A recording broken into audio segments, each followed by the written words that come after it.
Hello students, अपने topic respiratory system को आगे कंटिन्यू करते हुए आज के वीडियो में हम बात करेंगे स्टैटिक लंग कैपेसिटीज़ के बारे में। प्रीवियस वीडियो जो था उसमें आपको याद होगा, आपको स्टैटिक लंग वॉल्यूम्स के बारे में बताया गया था। उससे पहले के वीडियो में, उससे पहले के क्लास में हमारी बात हुई थी पल्मोनरी फंक्शन टेस्ट या लंग फंक्शन टेस्ट के बारे में।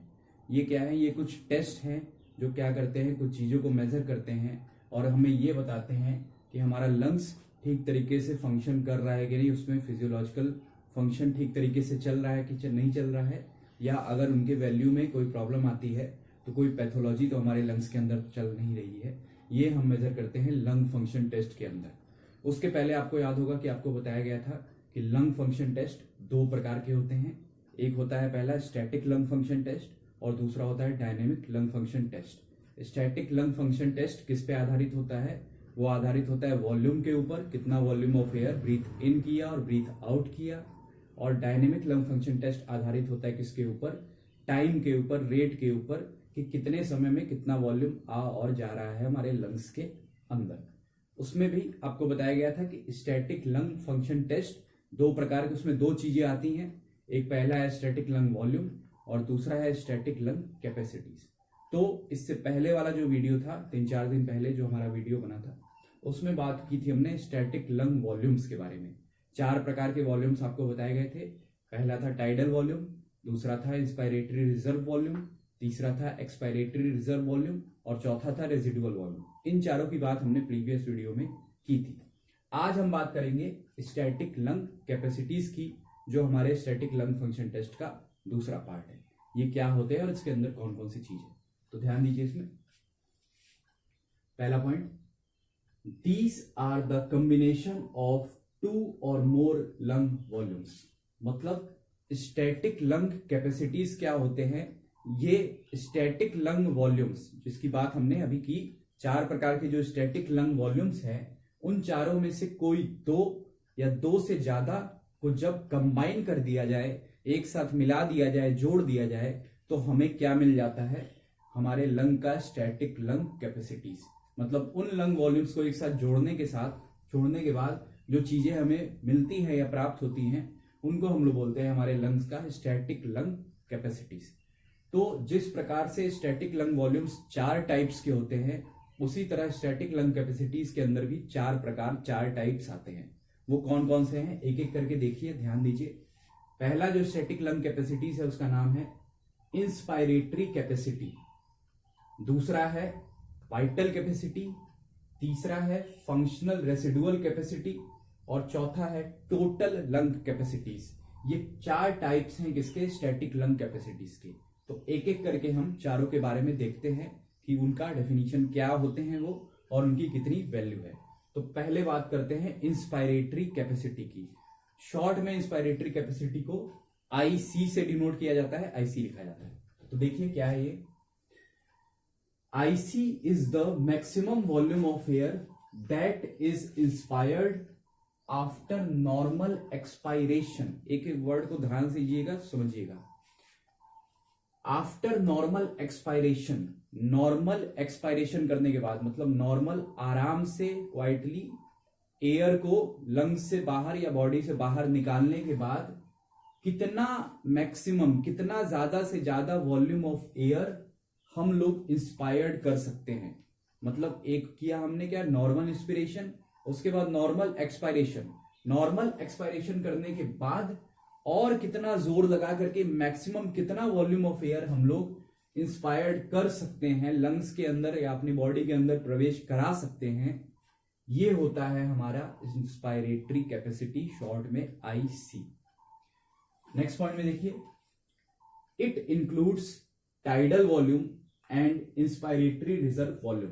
अब अभी जो बात हुई कि स्टैटिक लंग कैपेसिटीज क्या है, ये कोई 2 लंग वॉल्यूम्स को, कोई 2 स्टैटिक लंग वॉल्यूम्स को कंबाइन कर दिया जाए, 2 या 2 से ज्यादा, तो हमें स्टैटिक लंग कैपेसिटीज मिल जाता है। तो हमारा जो इंस्पायरेटरी कैपेसिटी है, ये किन 2 लंग वॉल्यूम्स को कंबाइन किया जा रहा है? इसके अंदर 2 वॉल्यूम्स आ रहे हैं, टाइडल वॉल्यूम और हमारा inspiratory reserve volume. Tidal volume और इंस्पायरेटरी रिजर्व वॉल्यूम को जब कंबाइन कर दिया जाए तो हमें मिल जाता है हमारा इंस्पायरेटरी कैपेसिटी। क्लियर? अब इन दोनों को इसकी वैल्यू क्या होगी, तो वैल्यू निकालने के लिए आपको यहाँ पे फॉर्मूला ऐसे दिया गया है, IC is equal to inspiratory capacity is equal to क्या हो गया, टीवी यानी टाइडल वॉल्यूम प्लस आईआरवी यानी हमारा इंस्पायरेटरी रिजर्व वॉल्यूम, दोनों को ऐड कर दीजिए। टाइडल वॉल्यूम की वैल्यू आपको पिछली क्लास में बताई गई थी। टाइडल वॉल्यूम हमारा होता है लंग्स का 500 मिलीलीटर, 500 मिलीलीटर। आईआरवी की भी वैल्यू बताई गई थी, आईआरवी की वैल्यू है 3300 मिलीलीटर। तो दोनों को ऐड करने पे हमें मिला 3800 मिलीलीटर, 3800 मिलीलीटर। ये होता है हमारा इंस्पायरेटरी कैपेसिटी। इंस्पायरेटरी कैपेसिटी मतलब इतना मैक्सिमम वॉल्यूम ऑफ एयर हम लोग इंस्पायर्ड कर सकते हैं नॉर्मल एक्सपायरेशन के बाद। क्लियर? तो ये हुआ पहला। अब दूसरा देखिए, सेकंड वाले का नाम है वाइटल कैपेसिटी। वाइटल कैपेसिटी को शॉर्ट में हम लोग वीसी से डिनोट करते हैं। ये क्या है देखते हैं। Vc is the maximum volume of air that can be expired forcefully after a deep inspiration। फिर से ध्यान दीजिए एक एक word, after a deep inspiration. Deep मतलब गहरी सांस, गहरी सांस लेकर के जितना एयर आपने इंस्पायर करना था वो हमने कर लिया। उस डीप इंस्पायरेशन के बाद कितना मैक्सिमम वॉल्यूम ऑफ एयर हम लोग एक्सपायर्ड कर सकते हैं, कैसे, फोर्सफुली, जोर लगा करके, बल लगा करके एक गहरी सांस से आपने क्या किया, एयर को भर लिया और उसके बाद फोर्स के साथ कितना हम जो है उसको निकाल सकते हैं बाहर, वो होता है हमारे लंग्स का वाइटल कैपेसिटी। इसमें नेक्स्ट पॉइंट देखिए, it includes inspiratory reserve volume, tidal volume and expiratory reserve volume. अब जो हमारा वाइटल कैपेसिटी है इसके अंदर 3 लंग वॉल्यूम्स का कॉम्बिनेशन है। ये पहला है हमारा आईआरवी इंस्पायरेटरी रिजर्व वॉल्यूम, दूसरा है टाइडल वॉल्यूम और एक्सपायरेटरी रिजर्व वॉल्यूम। इन तीनों को जब कंबाइन कर देंगे, तीनों को जब जोड़ देंगे तो हमें हमारा वाइटल कैपेसिटी मिल जाएगा। तो वही आपको इस फॉर्मूले में बताया गया है, VC is equal to IRV plus TV plus ERV.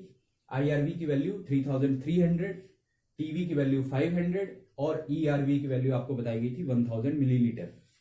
तीनों को जब कंबाइन किया गया, तीनों को ऐड कर किया तो हमें मिला 4800 मिलीलीटर।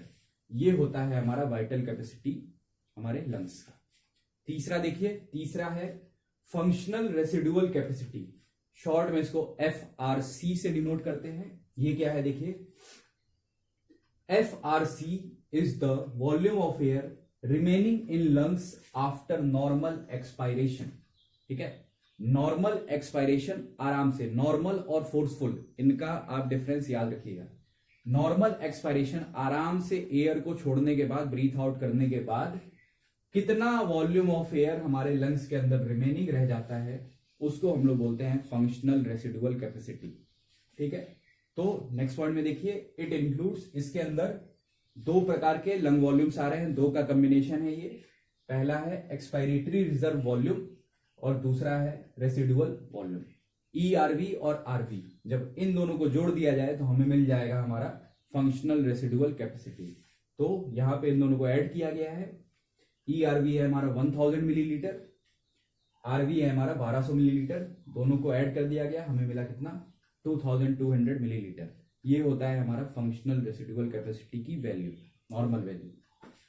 और लास्ट है चौथा है हमारा total lung capacity. Total lung capacity, short में इसको टीएलसी से डिनोट करते हैं।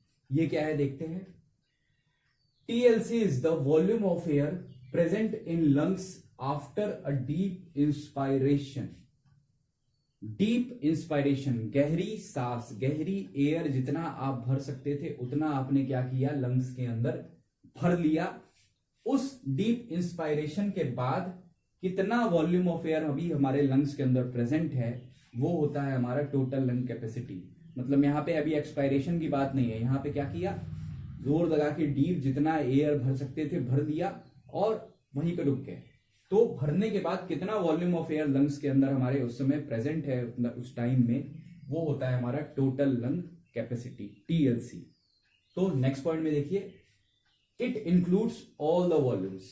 टोटल लंग कैपेसिटी को निकालने के लिए, इसके वैल्यू को मेजर करने के लिए हम क्या करते हैं, चारों के चारे लंग वॉल्यूम्स का कॉम्बिनेशन है ये। मतलब चारों को जब ऐड कर देंगे तब जाकर के हमें मिलेगा हमारे लंग्स का टोटल लंग कैपेसिटी। तो वही आपको इस फॉर्मूले में नीचे ऐड किया गया है।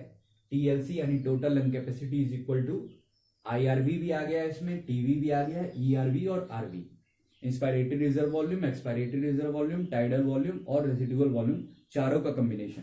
तो चारों की वैल्यू को जब ऐड कर दिया जाएगा तो हमें मिल जाएगा कितना, 6000 मिलीलीटर यानी 6 लीटर।